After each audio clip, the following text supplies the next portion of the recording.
আবু সাইদ হত্যা মামলায় এসআই আমির ও কনস্টেবল সুজনের মৃত্যুদণ্ড, অন্যদের বিভিন্ন মেয়াদের সাজা। আরো কঠোর দণ্ড না হয় অসন্তুষ্ট স্বজন সহপাঠী। ফাঁসি যেন হয়, এটা হলে আমার অন্তরটা ঠান্ডা হইল। দোষী মানুষ, অপরাধী মানুষ অনেক এড়া গেছে। জুলাই প্রেক্ষাপটে তাদের যে ভূমিকা ছিল সেই অনুযায়ী তাদের আসলে সাজা অনেক কম হয়ে গেছে। এটা মামলার আপিল করার ব্যাপারে আমরা আগে নিজেরা বুঝি, তারপরে এটা আমরা করব।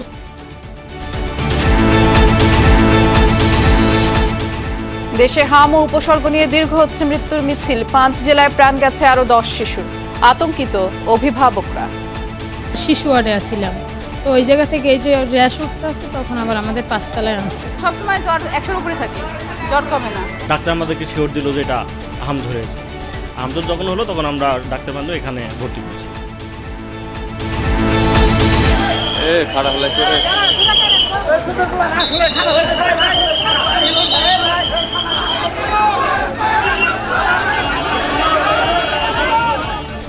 দুই সংসদীয় আসনে চলছে ব্যালট গণনা। শেরপুর 3-এ জামায়াত প্রার্থীর ভোট বর্জন, পরাজয় মেনেই অনিয়মের অভিযোগ, মন্তব্য বিএনপির।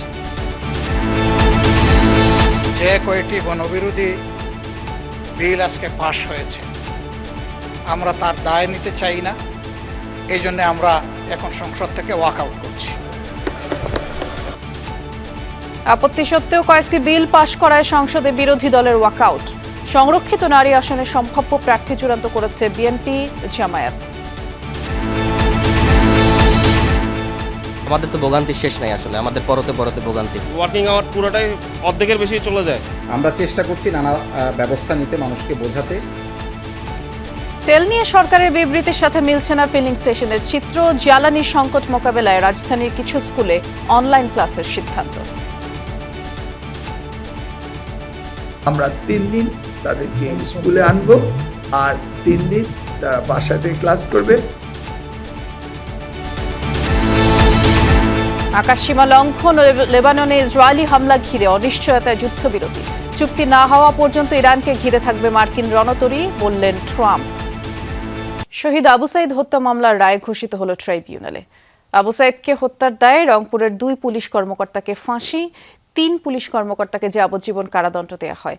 তবে আবু সাইদকে হত্যার নির্দেশদাতা ও ময়নাতদন্তের রিপোর্ট পাল্টাতে চাপ প্রয়োগের অভিযোগ আনা রংপুরের পুলিশ কমিশনার মনিরুজ্জামানকে 10 বছরের কারাদণ্ড দেওয়া হয়। বেগম রোকেয়া বিশ্ববিদ্যালয়ের ভিসি, ছাত্রলীগ সভাপতি পোমেল বড়ুয়া সহ 5 জনকে 10 বছর কারাদণ্ড দেওয়া হয়। এছাড়া বাকিদের দেওয়া হয় বিভিন্ন মেয়াদে সাজা। মৃত্যুদণ্ডের রায়ের পর এভাবেই আদালত প্রাঙ্গণে ক্ষোভে ফেটে পড়েন পুলিশ কর্মকর্তা আমির হোসেন। বৃহস্পতিবার আবু সাইদ হত্যা মামলার রায় ঘোষণা করেন ট্রাইব্যুনাল 2। শুরুতেই বিচারক পর্যবেক্ষণ দেন, তার সামনে মানুষ আছে সেটা ভেবেই দুহাত প্রসারিত করে দাঁড়িয়েছিলেন আবু সাইদ, কিন্তু ভাবেননি সামনে দাঁড়িয়ে আছে অমানুষ। বেলা 12টার পর এজলাসে 6 আসামির উপস্থিতিতে সাজা ঘোষণা করা হয়, যা বাংলাদেশ টেলিভিশনের মাধ্যমে সরাসরি সম্প্রচার করা হয়। সংক্ষিপ্ত রায়ে আবু সাইদকে হত্যার অভিযোগ প্রমাণিত হয়। গুলি ছুড়ে হত্যার দায়ে পুলিশ কর্মকর্তা আমির হোসেন ও কনস্টেবল সুজন চন্দ্র রায়কে মৃত্যুদণ্ডের রায় শোনানো হয়। এই নির্মম হত্যাকাণ্ডটি সারা দুনিয়ার মানুষ, সারা পৃথিবী দেখতে পেয়েছিল। এছাড়া যাবজ্জীবন সাজা দেয়া হয় রংপুর পুলিশের সাবেক 3 কর্মকর্তা আরিফুজ্জামান, রবিউল ইসলাম নয়ন ও বিভূতিভূষণ রায়কে। তবে আবু সাইদকে হত্যায় নির্দেশদাতা ও ময়নাতদন্তের রিপোর্ট পাল্টাতে চাপ প্রয়োগের দায়ে পুলিশ কর্মকর্তা মনিরুজ্জামানকে দেয়া হয় 10 বছরের কারাদণ্ড। বেগম রোকেয়া বিশ্ববিদ্যালয়ের সাবেক ভিসি হাসিবুর রশিদ, বিশ্ববিদ্যালয়ের ছাত্রলীগের সভাপতি পোমেল বড়ুয়া সহ 5 জনকে দেয়া হয় 10 বছরের কারাদণ্ড। বাকি 20 আসামিকে 3 থেকে 5 বছরের মেয়াদে সাজা দেওয়া হয়। এই মামলায় সর্বমোট 25 জন সাক্ষীর সাক্ষ্য নেওয়া হয়েছে। এই ঘটনার মধ্যে যেমন সুপিরিয়র কমন রেসপন্সিবিলিটি ছিল, এইড অ্যান্ড অ্যাবেটমেন্ট ছিল, জয়েন্ট এন্টারপ্রাইজ ছিল, সেপারেট রেসপন্সিবিলিটি ছিল। এই সমস্ত অপরাধগুলো প্রমাণিত হয়েছে বলে ট্রাইব্যুনাল প্রকাশ্য আদালতে রায় ঘোষণায় উল্লেখ করেছেন। প্রত্যেক আসামির অপরাধ বিবেচনায় সাজা দেওয়া হয়েছে দাবি প্রসিকিউশনের। প্রাথমিকভাবে এই রায়ে সন্তুষ্ট প্রসিকিউশন। কেউ কিন্তু এই মামলা খালাস পায়নি। কোয়ান্টাম অফ সেন্টেন্স হয়তো কম, কোনটা বেশি মনে হতে পারে, সেটি বিচার্য বিষয় এবং সেখানে আমাদের ট্রাইব্যুনালের মাননীয় বিচারপতিগণ তারা সাক্ষ্য প্রমাণের ভিত্তিতে হয়তো সেই সেন্টেন্সটা দিয়েছেন। আসামি পক্ষের আইনজীবীরা বলছেন তাদের মক্কেলরা এই রায়ে ন্যায় বিচার থেকে বঞ্চিত হয়েছেন, সাজার বিরুদ্ধে করবেন আপিল। ট্রাইব্যুনালের আপাতত উক্ত রায়ে সংক্ষুব্ধ প্রত্যাশার নিরিখে যেহেতু আমরা প্রত্যাশা অনুযায়ী খালাস পাইনি, আমরা রায়ের কপি অর্থাৎ পূর্ণাঙ্গ রায়ের কপি হাতে পেয়ে পুঙ্খানুপুঙ্খ বিশ্লেষণ করে আপিল মহামান্য আপিল বিভাগে দায়ের করে আপিল শুনানি অন্তে খালাস পাবো বলে দৃঢ়ভাবে বিশ্বাস করি। বহুল আলোচিত আবু সাইদ হত্যা মামলার রায় ঘোষণা হলো ঘটনার প্রায় 1 বছর 9 মাস পর। রায়ের প্রতিক্রিয়ায় আবু সাইদের পরিবার জানিয়েছেন, রায়ের পূর্ণাঙ্গ অনুলিপি প্রকাশ হওয়ার পর যাদেরকে কম সাজা দেওয়া হয়েছে সেই সাজার বিরুদ্ধে তারা আপিল করবেন। আর এরই মাধ্যমে জুলাই হত্যাকাণ্ডের 4টি মামলার নিষ্পত্তি হলো আন্তর্জাতিক অপরাধ ট্রাইব্যুনালে। রাব্বি হোসেন, যমুনা নিউজ, ঢাকা। এদিকে শহীদ আবু সাইদ হত্যা মামলার রায়ে তীব্র অসন্তোষ প্রকাশ করেছেন তার বাবা মা, স্বজন, সহপাঠীরা। জানান, সন্তানের হত্যাযজ্ঞে জড়িত সবার ফাঁসি হওয়া উচিত ছিল। আইনজীবী এবং রাষ্ট্রপক্ষের সাথে আলাপ করে রায়ের বিরুদ্ধে আপিল করা হবে বলেও জানিয়েছেন তারা। রংপুর পীরগঞ্জের বাবনপুর গ্রাম সকাল থেকেই রায়ের জন্য অপেক্ষায়। জুলাই আন্দোলনে প্রথম শহীদ আবু সাইদের বাবা মা ও পরিবার। বৃহস্পতিবার দুপুরে যখন রায় ঘোষণা করা হয় তখন অসন্তুষ্ট চিত্তে সন্তানের কবরের পাশে যান আবু সাইদের বাবা মা। পরে সাংবাদিকদের সাথে কথা বলেন তারা। রায়ে তীব্র অসন্তোষ তাদের। মমতাময়ী মা মনোয়ারা বেগম কোনোভাবেই মানতে পারছেন না এই রায়ে।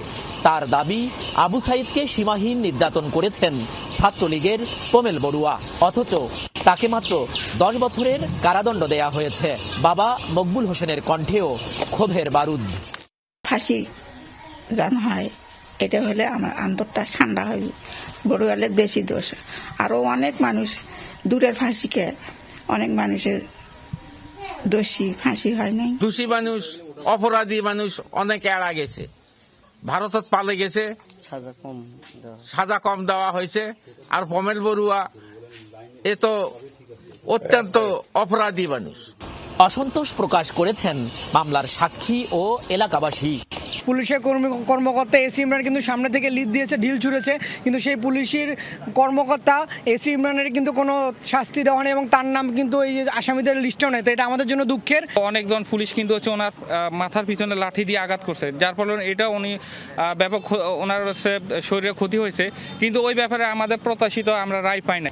রায়ে অসন্তোষ প্রকাশ করেছেন আবু সাইদের সাথে বৈষম্য বিরোধী ছাত্র আন্দোলনে যোগ দেয়া সমন্বয়করাও। যারা গুরুদণ্ডে দণ্ডিত তাদেরকে অনেক লঘু শাস্তি দেওয়া হয়েছে। আমরা সেটি পুনরায় আদালতকে বিবেচনার দাবি রাখবো। জুলাই প্রেক্ষাপটে তাদের যে ভূমিকা ছিল সে অনুযায়ী তাদের আসলে সাজা অনেক কম হয়ে গেছে।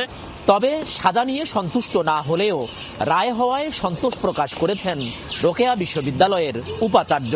প্রত্যাশিত রায় প্রকাশিত হয়েছে, এই জন্য আমি সন্তুষ্ট।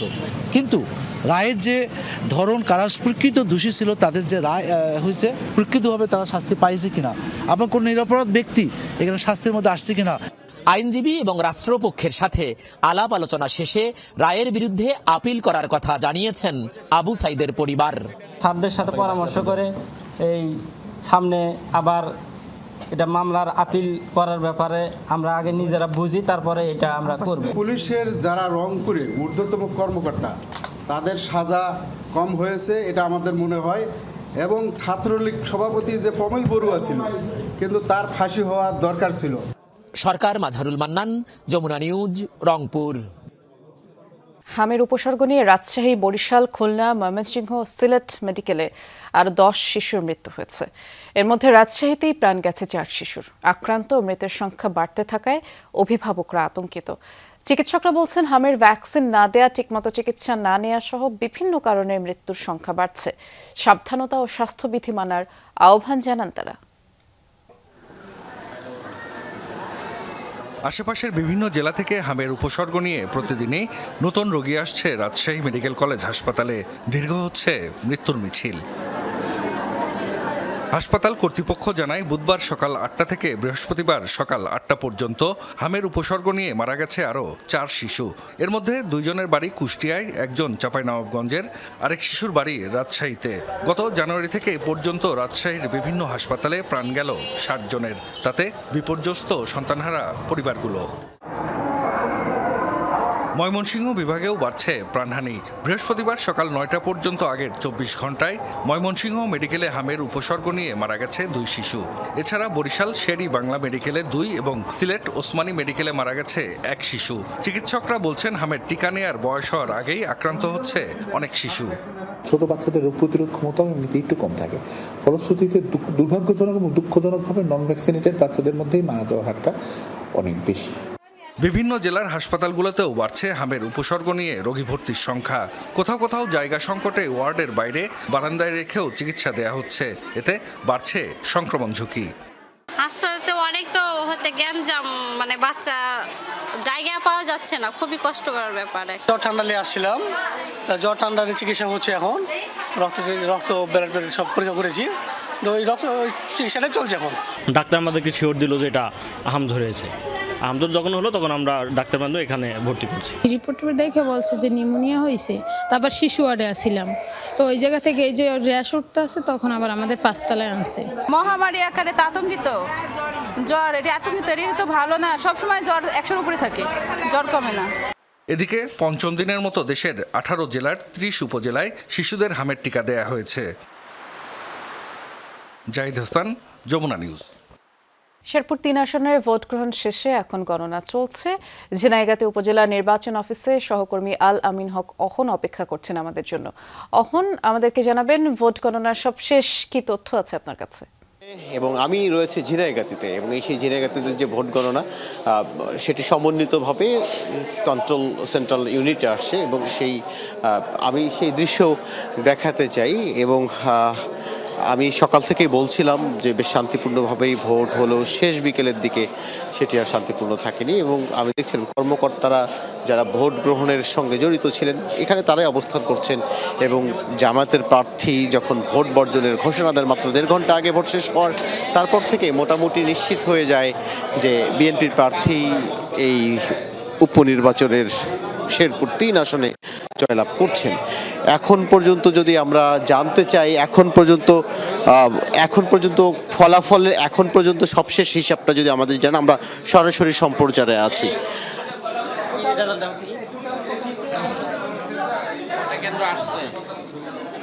আমাদের সকল কেন্দ্রের ফলাফল জমা পড়ে গেছে, আমরা হাতে পেয়েছি। আমরা এখনও কম্পিউটারে সবগুলো এন্ট্রি দিতে পারি নাই। এখন পর্যন্ত যা এন্ট্রি দেওয়া হয়েছে তাতে দেখা যায় মাসুদুর রহমান দাঁড়িপাল্লা পেয়েছে 14,084 ভোট, এবং মোহাম্মদ মাহমুদুল হক রুবেল পেয়েছে 54,708 ভোট, এবং মোহাম্মদ মিজানুর রহমান কাসি পেয়েছে 168 ভোট। 14,000 প্রায় 40,000 ভোটের পার্থক্য এখন পর্যন্ত যে ফলাফল এখানে এসেছে।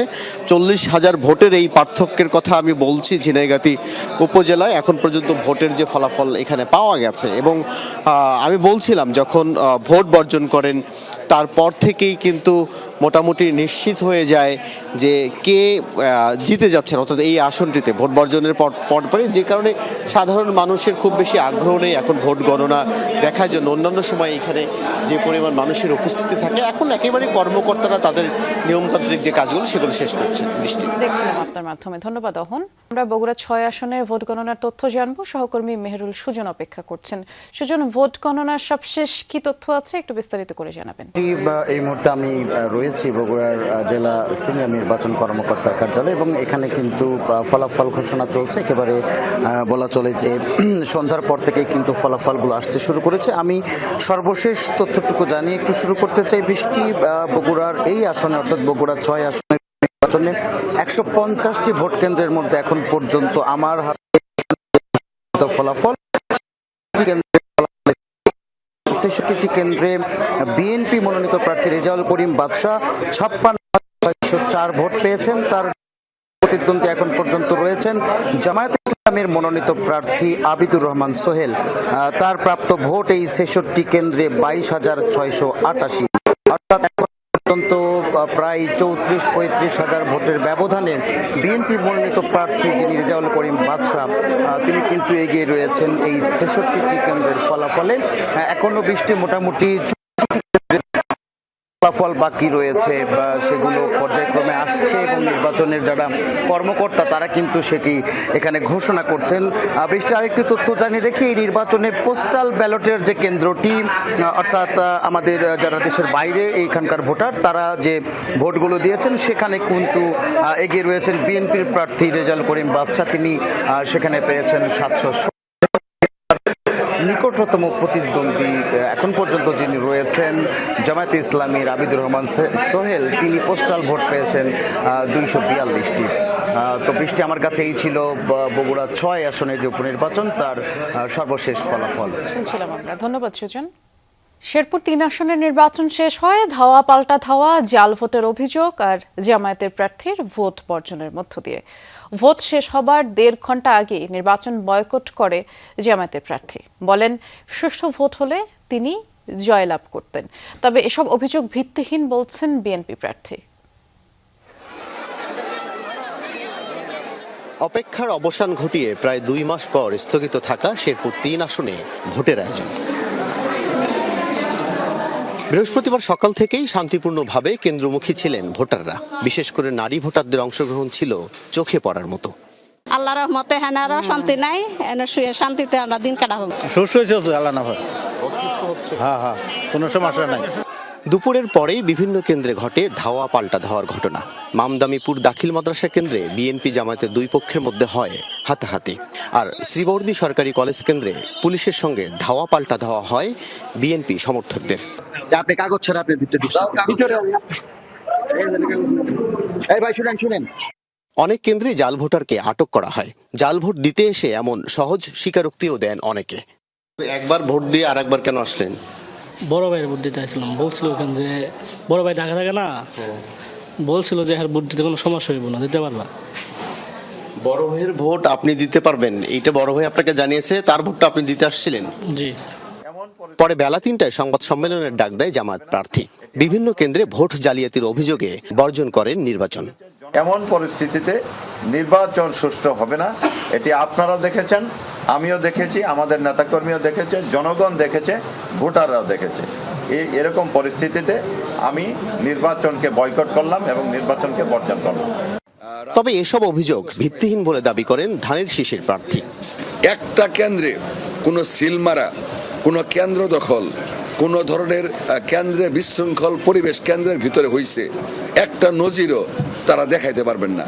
কি ভিডিও ফুটেজ, কি কোনো ছবির মাধ্যমে একটা কোথাও কোনো পরিবেশ বিশৃঙ্খলার পরিবেশ কোনো সৃষ্টি হয় নাই।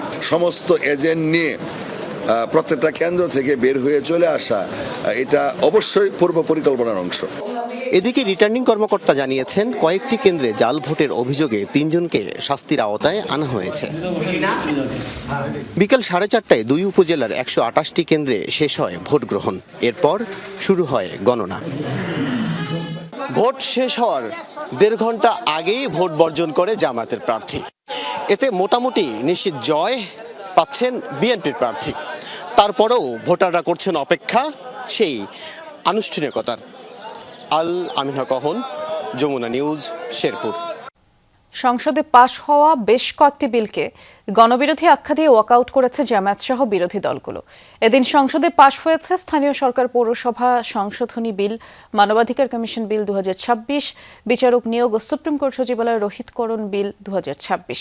সবকটির বিরোধিতা করে বিরোধী দলীয় এমপিরা বলেন এগুলো গৃহীত হলে স্বাধীন ও স্বায়ত্তশাসিত প্রতিষ্ঠানগুলোর উপর সরকারি দলের নিয়ন্ত্রণ প্রতিষ্ঠিত হবে। তবে বিএনপির এমপি মন্ত্রীরা এই অভিযোগ উড়িয়ে দিয়েছেন। যে কয়টি গণবিরোধী বিল আজকে পাশ হয়েছে, আমরা তার দায় নিতে চাই না, এই জন্য আমরা এখন সংসদ থেকে ওয়াকআউট করছি। মাগরিবের আগে বেশ কয়েকটি বিলকে গণবিরোধী আখ্যা দিয়ে এভাবে ওয়াকআউট করে সংসদের বিরোধী দল। যেটা আশঙ্কা করছি, এই আইনের আরবিট্রারি অ্যাপ্লিকেশন হবে নির্বাচিত প্রতিনিধিদেরকে সরিয়ে দিয়ে অনির্বাচিত প্রশাসক ভবিষ্যতে বসানোর যে রাস্তাটা আছে সেই রাস্তাটাকে এখানে খোলা হলো। সমস্ত প্রক্রিয়ায় অংশগ্রহণের পরে ওয়াক আউটের কোনো মানে আছে কিনা এটা জানার জন্য সমস্ত প্রক্রিয়া তারা অংশগ্রহণ করার জন্য ধন্যবাদ। এর আগে 2009 সালের আইন পুনঃপ্রচলন করতে জাতীয় মানবাধিকার কমিশন রহিতকরণ ও পুনঃপ্রচলন বিল 2026 সংসদে উত্থাপন করেন আইনমন্ত্রী। এই বিলের বিরোধিতা করে হাসনাত আব্দুল্লাহ বলেন, যারা সরকারি বেঞ্চে আছেন 24 জুলাইয়ের আগে হলে তারা এই বিল পাশের বিরোধিতা করতেন। বিএনপিকে দমন করার বৈধতা জাতীয় মানবাধিকার কমিশন উৎপাদন করেছে। আমরা জাতীয় মানবাধিকার কমিশনের চেয়ারম্যানকে বলতে শুনেছি, জামাতের নেতাকর্মীদেরকে গুলি করা বৈধ মানবাধিকার টিকিয়ে রাখার স্বার্থে। আমরা ফরওয়ার্ডিং একটা মুভে ছিলাম। আজকে এই 2025-এর অধ্যাদেশটি ল্যাপস করার মধ্য দিয়ে জাতি আবার ব্যাকওয়ার্ডের দিকে যাবে। মানবাধিকার কমিশন যাতে বাংলাদেশে খালি না থাকে জায়গাটা, 2000 আইনটাকে রেস্টোর করতে বলছি। 2টা আইনেই বলা আছে এই কমিশন কোনো কারো কাছে দায়বদ্ধ থাকবে না, সুতরাং এত ভয় কিসের? স্পিকার হাফিজউদ্দিন আহমদের সভাপতিত্বে অধিবেশনে সুপ্রিম কোর্টের বিচারক নিয়োগ ও সুপ্রিম কোর্ট সচিবালয় রহিতকরণ বিল 2026 পাশ হয়েছে। এই বিলের ব্যাপারে আপত্তি জানান সংসদ সদস্য আক্তার হোসেন। বলেন, এই পদক্ষেপ বিচার বিভাগের ওপর নগ্ন হস্তক্ষেপ। রাষ্ট্রপতি প্রধান বিচারপতির কাছ থেকে পরামর্শ নেওয়ার যে বিধানের কথা বলা হয়েছে, সেই বিধানটা 48 দিনে যখন যায় তখনই গিয়ে শপথবদ্ধ রাজনীতিবিদের মতো মানিক চোরার মতো ব্যক্তিরা ওই হাসিনার দ্বারা তখন তারা বিচারপতি নিয়োগ হয়েছিল, সেই ধরনের একটা পরিস্থিতি বাংলাদেশের সামনের দিনে চলুক, এটা তো আমরা কেউই চাই না মাননীয় স্পিকার। বিচার বিভাগে নিয়োগের ক্ষেত্রে সম্পূর্ণরূপে স্বচ্ছতা, জবাবদিহিতা, যোগ্যতার মানদণ্ড নিরূপণের জন্য আমরা নতুন করে পদক্ষেপ গ্রহণ করব। মানবদেহে অঙ্গ প্রত্যঙ্গ সংযোজন, জেলা পরিষদ সংশোধন সহ আরো বেশ কয়েকটি বিল পাশ হয় জাতীয় সংসদে। সচিবালয় রহিতকরণ বিল 2026। M A Aziz, Jamuna news, Dhaka. সংরক্ষিত নারী আসনে মনোনয়নের ক্ষেত্রে পরিচ্ছন্ন ভাবমূর্তি, সাংগঠনিক দক্ষতা এবং অতীত আন্দোলনের ভূমিকাকে গুরুত্ব দিতে চায় বিএনপি। অনুসরণ করা হবে এক পরিবার এক প্রার্থী নীতিও। তবে ত্যাগের কথা বিবেচনা করে এক্ষেত্রে ব্যত্যয় হতে পারে। দলটির নীতি নির্ধারকরা আরও জানিয়েছেন, নারী আসনে প্রাধান্য পাবেন ছাত্র দলের নেতৃত্ব দেয়া নেত্রীরাও। আর সংরক্ষিত আসনের মনোনয়ন চূড়ান্ত করতে মহিলা বিভাগকে দায়িত্ব দিয়েছে জামায়াত। এনসিপি একটি আসনে তাদের একজন নারী নেত্রীকে মনোনয়ন দিতে পারবে। আর সহকর্মী আরিফুর রহমান সবুজ বিস্তারিত জানাচ্ছেন।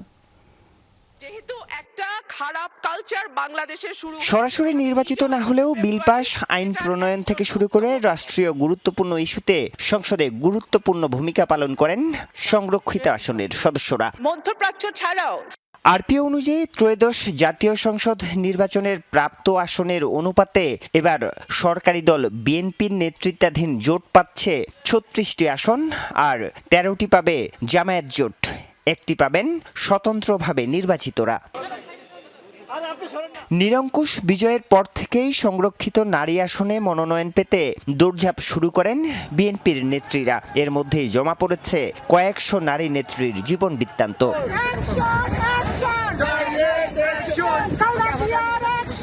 এত নারী নেত্রীর মধ্যে কারা পেতে পারেন মনোনয়ন? এক্ষেত্রে দল বেশ কিছু বিষয়কে গুরুত্ব দিচ্ছে বলে জানান মনোনয়ন প্রত্যাশীরা। হাসিনা বিরোধী ডেমনস্ট্রেশনগুলো কোনো একটা ডেমনস্ট্রেশন বাদ দিইনি আমি, এবং ইউরোপেও চলে গেছি, ফ্রান্সে চলে গেছি।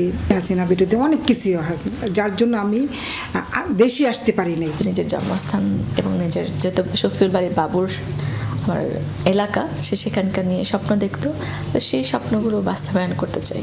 আমরা প্রত্যাশা রাখছি সেই ত্যাগী নির্যাতিত নিপীড়িত নারী নেত্রীদেরকে মূল্যায়ন করবেন। আমি তো পোস্ট এবং দলের কাছে কোনো হাইকমান্ডের কাছে কোনোদিন চাইনি নেই, ওনারা আমাকে দিচ্ছেন। সপ্তাহখানেকের মধ্যে সংরক্ষিত আসনের মনোনয়ন চূড়ান্ত করতে পারে বিএনপি। নেতারা বলছেন, সুপারিশ নয়, আন্দোলন সংগ্রামে অংশগ্রহণ সহ নানা দিক বিবেচনায় নিচ্ছেন তারা। যোগ্যতা, দক্ষতা এবং দলে তার কন্ট্রিবিউশন, এটাই হওয়া উচিত। আমার বিরাট কন্ট্রিবিউশন, কিন্তু আমার যোগ্যতা নাই, আমি একটা লেম্যান, তো সুতরাং আমি তো বড় কিছু প্রত্যাশা করতে পারি না। সংরক্ষিত আসনে মনোনয়ন চূড়ান্ত করতে কাজ করছে জামায়াতও। শরিক দল এনসিপিকেও দেয়া হবে একটি নারী আসন। আমাদের যে মহিলা বিভাগ আছে জামায়াতের মহিলা অংশের পক্ষ থেকে একটা প্রস্তাবনা দেওয়া হয়েছে, যারা সেন্ট্রালি লিড করছে তাদের মধ্যে থেকে একটা অংশ আছে। আবার বিভিন্ন অঞ্চল কেন্দ্রিক, মূল কথা হচ্ছে পার্লামেন্টে প্রতিনিধিত্ব করতে সক্ষম তাদেরকে এখানে প্রস্তাবনায় বিবেচনায় আনা হয়েছে। মাননীয় স্পিকার, আমাদের মন্ত্রী মহোদয় অত্যন্ত সেনসিটিভ হয়ে গেলেন। স্বতন্ত্র নির্বাচন করে বিজয়ী হয়েছেন বিএনপির ৬ জন বিদ্রোহী। তাদের প্রাপ্ত একটি আসনে একজনকে মনোনয়ন দিবেন তারা। স্বাস্থ্যের প্রশ্নে আরিফুর রহমান সবুজ, যমুনা নিউজ, ঢাকা। মানুষের দৈনন্দিন জীবনে জ্বালানি তেলের সংকটের প্রভাব পড়ছে। ঘন্টার পর ঘন্টা দীর্ঘ লাইনে বাড়ছে ভোগান্তি, বাড়ছে যানজট, আর দীর্ঘ সময় অপেক্ষায় বসে নাভিশ্বাস উঠছে গ্রাহকদের। অথচ সচিবালয়ের এক ব্রিফিংয়ে জ্বালানি বিভাগের মুখপাত্র যুগ্ম সচিব জানিয়েছেন, আগামী 2 মাসে পেট্রোল অকটেনের কোনো সংকট হবে না।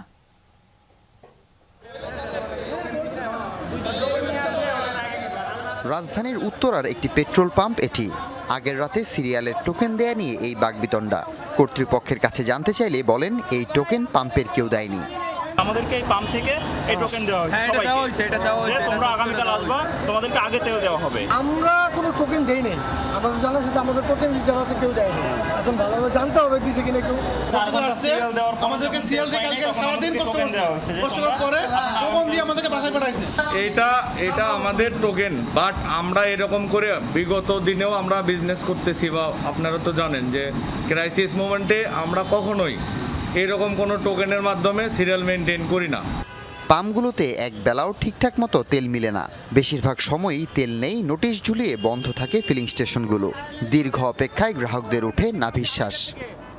আমাদের তো ভোগান্তি শেষ নাই, আসলে আমাদের পরতে ভোগান্তি। ওয়ার্কিং আওয়ার পুরোটাই অর্ধেকের বেশি চলে যায় তেল নেওয়ার ক্ষেত্রে। তেল দেখা গেছে শেষের দিকে আসলে পাওয়া যায় না, এই কারণে আর কি সকাল অফিস বাদ দিয়ে 9টার থেকে এসে দাঁড়িয়ে রয়েছি। তেল পাবো কিনা বলতে পারতেছি না, দেখা যাচ্ছে তেল যদি নাও পাই আবার ফিরে চলে যাওয়া লাগবে। এদিকে দুপুরে সচিবালয়ে জ্বালানি বিষয়ে ব্রিফিং করেন জ্বালানি বিভাগের মুখপাত্র মনির হোসেন চৌধুরী। তার আশ্বাস, আগামী 2 মাস অন্তত পেট্রোল ও অকটেনের সংকট হবে না। ডিজেলে আজকে দিনে আমাদের মজুদ আছে 1,43,143 মেট্রিক টন। অকটেন মজুদ আছে আমাদের 9,569 মেট্রিক টন। একটা মজুদের টেন্ডেন্সি তৈরি হয়েছে, প্যানিকের টেন্ডেন্সি তৈরি হয়েছে। এইটা আসলে আমার মনে হয় একটু সময় লাগবে। আমরা চেষ্টা করছি নানা ব্যবস্থা নিতে, মানুষকে বোঝাতে, এডুকেট করতে যে আমাদের কোনো সংকটের এই অস্থির হওয়ার কোনো কারণ নেই। জ্বালানির মজুদ নিয়ে মনির হোসেন জানান, 1,43,143 ton diesel, 9,569 metric ton octane এবং 16,112 মেট্রিক টন পেট্রোল মজুদ রয়েছে। হাসিবুল করিম বিজয়, যমুনা নিউজ, ঢাকা। ঢাকা মেট্রোপলিটন এলাকার কিছু নির্বাচিত শিক্ষা প্রতিষ্ঠানে পরীক্ষামূলকভাবে অনলাইন অফলাইন ক্লাসের সিদ্ধান্ত নিয়েছে শিক্ষা মন্ত্রণালয়। দুপুরে আন্তর্জাতিক মাতৃভাষা ইনস্টিটিউটে এক সংবাদ সম্মেলনে শিক্ষামন্ত্রী এ তথ্য জানিয়েছেন। তবে এর মধ্যে যেসব স্কুলের সক্ষমতা আছে তারাই এটা অনুসরণ করবে। সপ্তাহে 3 দিন অনলাইন, 3 দিন অফলাইনে ক্লাস নেওয়া হবে। ইরান, যুক্তরাষ্ট্র ও ইসরায়েলের মধ্যে যুদ্ধের কারণে বিশ্বব্যাপী জ্বালানি তেলের সংকট দেখা দিয়েছে। এ বাস্তবতায় জ্বালানি সাশ্রয় ও রাজধানীর যানজট কমাতে পরীক্ষামূলকভাবে ব্লেন্ডেড পদ্ধতিতে ক্লাস চালুর উদ্যোগ নিয়েছে সরকার। আমরা 3 দিন তাদেরকে স্কুলে আনবো আর 3 দিন তারা বাসাতে ক্লাস করবে। এই উদ্যোগের আওতায় সপ্তাহের শনি, সোম ও বুধবার শিক্ষার্থীরা সরাসরি স্কুলে উপস্থিত হয়ে ক্লাস করবে, আর রবি, মঙ্গল ও বৃহস্পতিবার বাসা থেকে অনলাইনে অংশ নেবে ক্লাসে। প্রাথমিকভাবে বেশি সংখ্যক শিক্ষার্থী রয়েছে এবং যেসব প্রতিষ্ঠানের শিক্ষার্থীরা নিজস্ব পরিবহনে যাতায়াত করে এমন কিছু স্কুলকে এই কার্যক্রমে অন্তর্ভুক্ত করা হচ্ছে। কাউকে ফোর্স করছি না। বৃহৎ স্কুলগুলো, ভালো স্কুলগুলো, তাদেরকে এই ব্ল্যান্ডিং এডুকেশনে যাওয়ার জন্য আমরা এই কাজগুলো হাতে নিয়েছি। যে শনিবার স্কুলে এসে ফিজিক্যালি প্রেজেন্সে ক্লাস হবে, সানডেতে মানে অনলাইন ক্লাস হবে, মানডে ফিজিক্যালি স্কুলে আসবে, ক্লাস করবে, টিউসডে অনলাইন, ওয়েডনেসডে ফিজিক্যালি আসবে এবং থার্সডে অনলাইন। সংবাদ সম্মেলনে উপস্থিত ছিলেন রাজধানীর বিভিন্ন শিক্ষা প্রতিষ্ঠানের অধ্যক্ষ ও প্রধান শিক্ষকরা। সরকারের এই উদ্যোগকে স্বাগত জানিয়ে তারা বাস্তবায়নে বিভিন্ন পরামর্শ দেন। যাদের অভিজ্ঞতা আছে এবং ডিগ্রি আছে, বিশেষ করে রিসার্চ করার অভিজ্ঞতা আছে, সে ধরনের মানুষদের নিয়ে এ ধরনের একটা কারিকুলাম ডিজাইন করলে 5 দিনের যে প্রোগ্রাম ছিল ইভেন্ট, সেই অফলাইন প্রোগ্রামটাকে 3 দিনে কনসাইজ করা সম্ভব। বাচ্চারা যখন বাসায় অনলাইনে ক্লাস করবে, বিদ্যুতের বিশেষ করে মেট্রোপলিটন সিটিতে বিদ্যুৎটা নিরবিচ্ছিন্ন করলে ভালো হয়। অনলাইন ক্লাসে যাওয়ার জন্য যে ফ্যাসিলিটিস দরকার সেটা হচ্ছে ওয়াইফাই কানেকশন। 300টা ক্লাসরুম অথবা 17টা ক্লাসরুম আছে, এগুলোতে ওয়াইফাই কানেকশন দেওয়ার সময় লাগবে একটু। পরে শিক্ষামন্ত্রী জানান, এটি একটি পরীক্ষামূলক কার্যক্রম। এর মাধ্যমে বৈশ্বিক পরিস্থিতির সঙ্গে খাপ খাওয়ানোর পাশাপাশি প্রযুক্তি নির্ভর শিক্ষার কার্যকারিতা যাচাই করা হবে। এটা করোনা না যে আমরা জোর করেই করবো। It's a blending education. Those who can afford, specially the good, renowned and huge crowded school, those students comes with the card. এটা আমরা কোনো হার্ড অ্যান্ড ফাস্ট রুলে যাচ্ছি না। মন্ত্রী বলেন, শিক্ষকদের স্কুলে উপস্থিত হয়েই অনলাইন ক্লাস নিতে হবে। যেসব প্রতিষ্ঠান এতে যুক্ত হওয়ার সক্ষমতা নেই, তারা আগের মতোই সশরীরে ক্লাস চালিয়ে যাবে। আগামী সোমবার থেকে শুরু হতে পারে অনলাইন অফলাইন পাঠদান। সারা দেশেই আমরা যাব যদি প্রস্তুতি আমরা নিতে পারি। হঠাৎ করে এমন কিছু স্টুপুলেট করা যাবে না যে লেখাপড়ার ধস নামবে। শওকত মঞ্জুর শান্ত, যমুনা নিউজ, ঢাকা। প্রধানমন্ত্রী তারেক রহমানের সাথে সৌজন্য সাক্ষাৎ করেছেন অস্ট্রেলিয়া পার্লামেন্ট হাউস অব রিপ্রেজেন্টেটিভের স্পিকার মিল্টন ডিক এমপির নেতৃত্বাধীন একটি প্রতিনিধি দল। বৃহস্পতিবার সংসদ সচিবালয়ে প্রধানমন্ত্রী কার্যালয়ে এই সাক্ষাৎ অনুষ্ঠিত হয়। বৈঠকে সংসদীয় গণতন্ত্র প্রতিষ্ঠায় বাংলাদেশের সাথে কাজ করার বিষয়ে আগ্রহ প্রকাশ করেন প্রতিনিধি দল। এছাড়া দ্বিপাক্ষিক স্বার্থ সংশ্লিষ্ট বিষয় নিয়েও বৈঠকে আলোচনা হয়। প্রতিনিধি দলের সদস্যরা সংসদের কার্যক্রম দেখে সন্তোষ জানান। এছাড়া নান্দনিক ডিজাইনের জাতীয় সংসদ দেখে তারা উচ্ছ্বাস প্রকাশ করেন। সরকারের সাথে আলোচনার পর স্থানীয় সরকার নির্বাচন নিয়ে সিদ্ধান্ত নেওয়া হবে বলে জানিয়েছেন সিইসি এএমএম নাসির উদ্দিন। সকালে ইসিতে শেরপুর ও বগুড়ার নির্বাচনী সেল পরিদর্শন শেষে তিনি বলেছেন, সংবিধান সংস্কার পরিষদের শপথ পড়ানোর বিষয়টি আদালতে প্রক্রিয়াধীন, তাই এ বিষয়ে কোনো মন্তব্য করা হবে না। এদিকে শেরপুর 3 ও বগুড়া 6 আসনের নির্বাচনে অনিয়মের অভিযোগ খতিয়ে দেখা হবে বলে জানিয়েছে নির্বাচন কমিশন। বগুড়া 6-এর উপনির্বাচন আর শেরপুর 3-এর নির্বাচনী পরিবেশ দেখতে বৃহস্পতিবার সকালে ইসির মনিটরিং সেল পরিদর্শন করেন সিইসি সহ পুরো কমিশন। পরে সাংবাদিকদের সাথে কথা বলেন সিইসি। দাবি করেন, বগুড়া 6 ও শেরপুর 3 আসনের নির্বাচন এখন পর্যন্ত সুষ্ঠু ও শান্তিপূর্ণ হচ্ছে। এইটাও যাতে অন্তত ওর চাইতে ভালো ছাড়া যাতে খারাপ না হয়, এটা আমরা জোর দিয়েছি এবং ইনশাল্লাহ একদম সুন্দরভাবে একদম স্মুথলি এই ইলেকশনটা যাতে হয় সব ধরনের অ্যারেঞ্জমেন্ট আমরা নিয়েছি।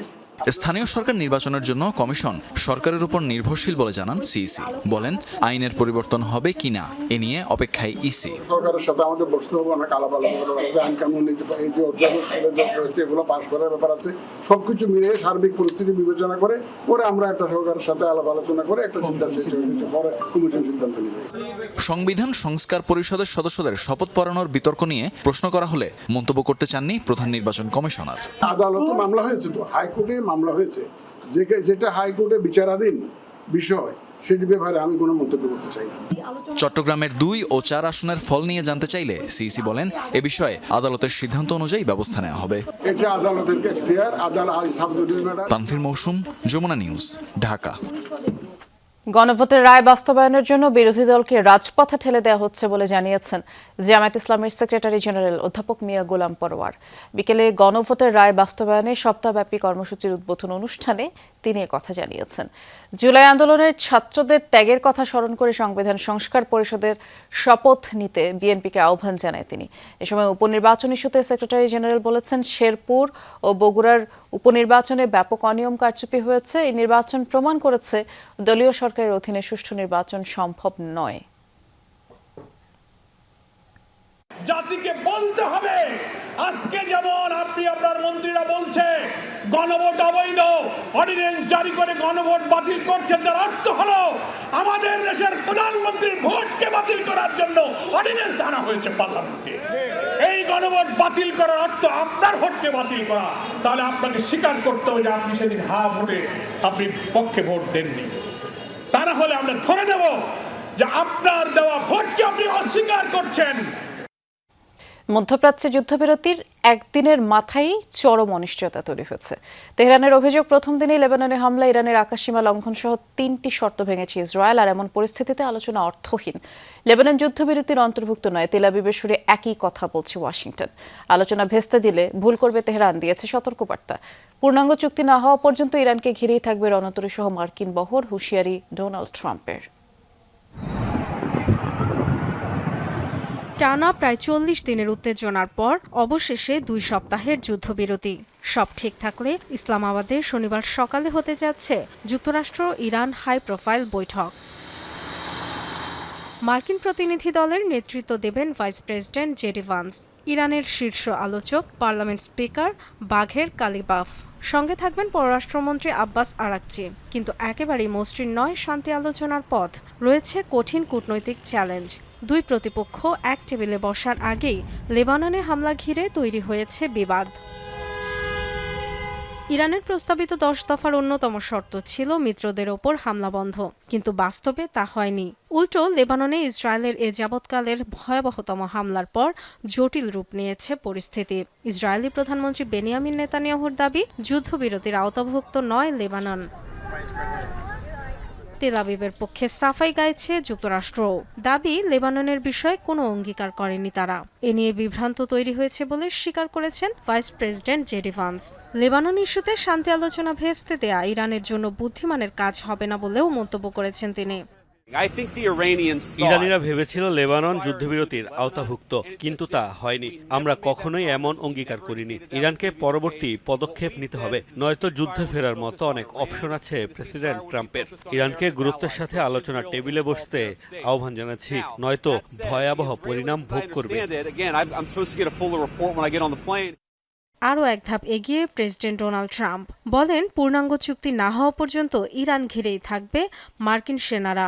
বিধ্বস্ত শত্রুপক্ষকে দমনে যুদ্ধজাহাজ, যুদ্ধবিমান, বিমানবাহী রণতরী, সামরিক সদস্য, অস্ত্র সরঞ্জাম যা যা প্রয়োজন বহাল থাকবে সবই। চুক্তি না হলে যে কোনো সময়ের চেয়ে বিধ্বংসী হামলার হুঁশিয়ারিও দিয়েছেন। ইরানের অভিযোগ, দেশটির আকাশসীমায় ড্রোন প্রবেশ সহ এরই মধ্যে 3 দফায় লঙ্ঘন হয়েছে যুদ্ধবিরতি। এমন পরিস্থিতিতে আলোচনার যৌক্তিকতা নিয়ে প্রশ্ন তুলেছেন পার্লামেন্ট স্পিকার বাঘের কালিবাফ। পররাষ্ট্রমন্ত্রী আব্বাস আরাকচির স্পষ্ট বার্তা, যুক্তরাষ্ট্রকে বেছে নিতে হবে তারা যুদ্ধবিরতি চায় নাকি ইসরায়েলের মাধ্যমে যুদ্ধ চালিয়ে যেতে চায়। এমন পরিস্থিতিতে আলোচনার টেবিলের সমাধান না এলে নতুন করে সংঘাতের শঙ্কা বিশ্লেষকদের। সব পক্ষকে সংযত থাকার আহ্বান জানিয়েছেন মধ্যস্থতাকারী পাকিস্তানের প্রধানমন্ত্রী Shehbaz Sharif. Dorothy Dustin, Jamuna news. বিমান চলাচল সহজ করতে এবং এভিয়েশন খাতে একসাথে কাজ করবে ভারত বাংলাদেশ। দুপুরে সংসদ সচিবালয়ে বেসামরিক বিমান পরিবহন পর্যটন মন্ত্রী আফরোজা খানম রিতার সাথে বৈঠক শেষে কথা জানায় প্রণয় কুমার ভার্মা। এর আগে বুধবার ঢাকা সেনানিবাসে সশস্ত্র বাহিনী বিভাগে তার কার্যালয়ের প্রধানমন্ত্রী প্রতিরক্ষা উপদেষ্টা brigadier general doctor AKM Shamsul ইসলামের সাথে সৌজন্য সাক্ষাৎ করেন বাংলাদেশে নিযুক্ত ভারতের হাইকমিশনার প্রণয় ভার্মা। এ সময় উভয় দ্বিপাক্ষিক প্রতিরক্ষা সহযোগিতা, প্রশিক্ষণ, আঞ্চলিক নিরাপত্তা বাড়ানোর বিষয়ে আলোচনা করেন। We explored a new policy called UDAN, under which we are building lots of new airports and mostly focusing on smaller cities, so make civil aviation more affordable for common people. So I briefed the minister about some of those details, and we explored how we can use India's experience in promotion of civil aviation. এই ছিল সন্ধ্যার বাংলাদেশের আয়োজনে। সাথে থাকার জন্য ধন্যবাদ সবাইকে।